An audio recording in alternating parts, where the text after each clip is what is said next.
Hello everyone, welcome to my channel. Leftover Monkey here, and I hope you're all doing well. I'm here to talk to you about all things entertainment. Well, all things that involve TV, cinema, and maybe anime. So the general landscape of film and television. My job will be to give thoughts, opinions, insights, on current affairs, and hopefully you guys will get a kick out of that, and maybe even appreciate some of the things I'm saying. At least I hope so. But aside from that, my main goal will be to give some light reviews, but not just any old TV shows and films I'll be talking about, not the classics. But I wanted to shed light on some of those forgotten films, the B graders, the ones that have slipped under the radar, ones that people have maybe seen in the past but have never gotten around to revisiting. The leftovers. And like with these reviews I'll be doing, I'll keep them light, simple, to the point, give positives, negatives, and a rating. And I thought, what better way to start with a great show today, talking about Red Rock West, a 1993 film starring Nicolas Cage. That's right, Nic Cage. Now, I'm a fan of Cage, I really am, and I'm sure a lot of people out there are fans as well. But there's been no denying that his career has been his film career, there's been a lot of hit and misses, okay? And more recently, say the past 5, 10 years or so, a lot of his films have ended up either tanking or going straight to streaming services. Now, in between those, there certainly have been some gems that have come out. So he's still got it, So props to Nick Cage on that. Now the thing is, when I do hear people talk about their favorite Nick Cage films, it's often those movies that he's playing an eccentric character, or those over the top action movies, like Face Off or Con Air, Mandy, Vampire's Kiss, uh, well, even Raising Arizona, even Leaving Las Vegas, he was a pretty wild character there.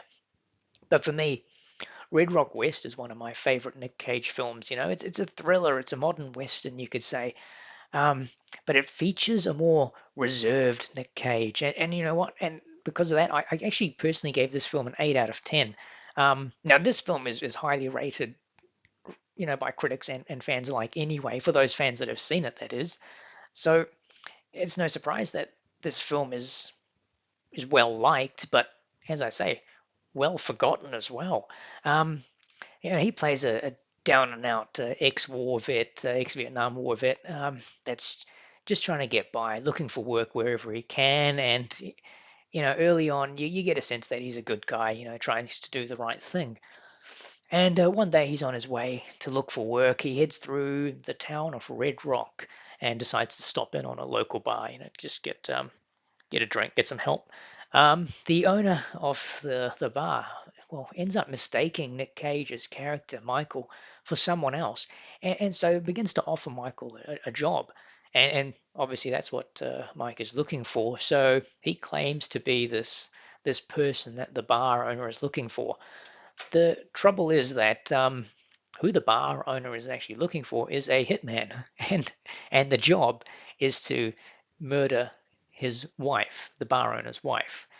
So, bar owner gives Michael some money, and Michael, playing it cool now that he's obviously heard this, distressing kind of story, um, takes the money and ends up going over to the bar owner's wife's place, or to the house, I suppose, that they both own, and tells the wife the whole situation. What he wasn't expecting, though, was the wife wants to turn the tables and decides to hire Michael to kill the bar owner, to kill her husband, and again for some money.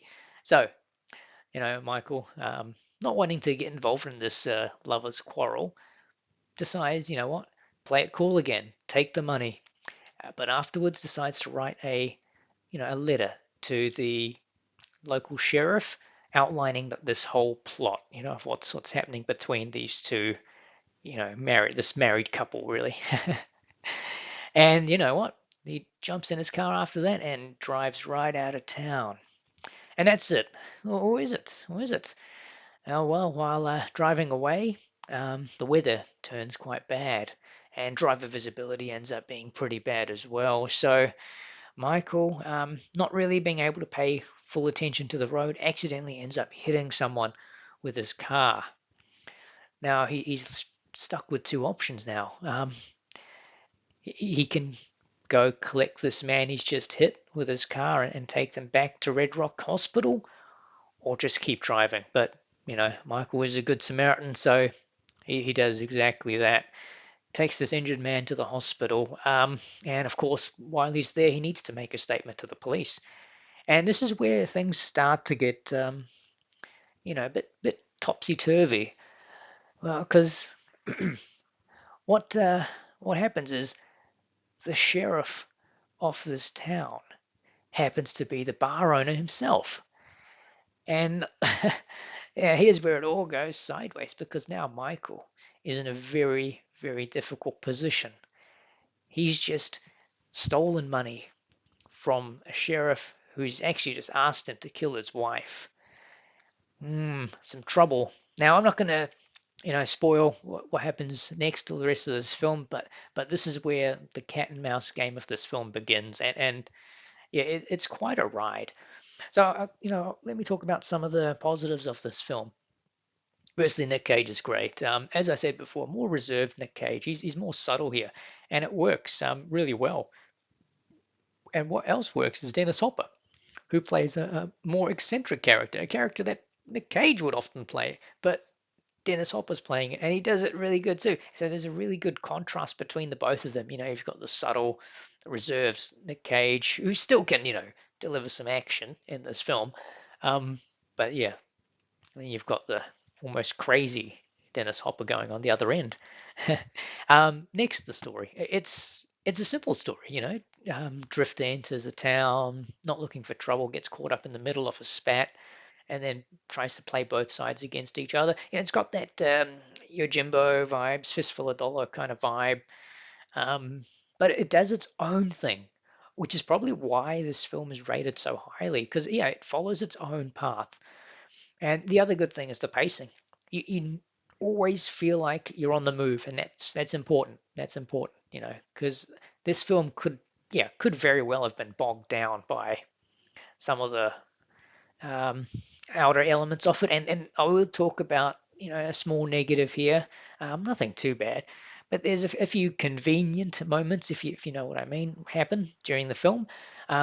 Also, I felt there was this thrown in romance between Michael and the bar owner's wife, played by Lara Flynn Boyle. Um, it actually doesn't add to the film at all, so it didn't need to be there. But look, that's very minor. And as I say, I rate the film quite highly. I gave it a 8 out of 10. And if you're looking for a film that doesn't have Nic Cage flying off the handle, this is it. And if you haven't seen the movie, check it out. I recommend it for sure. Look, guys, that's it there. Feel free to like, subscribe, comment. Hope you all have a great day. Well, till next time.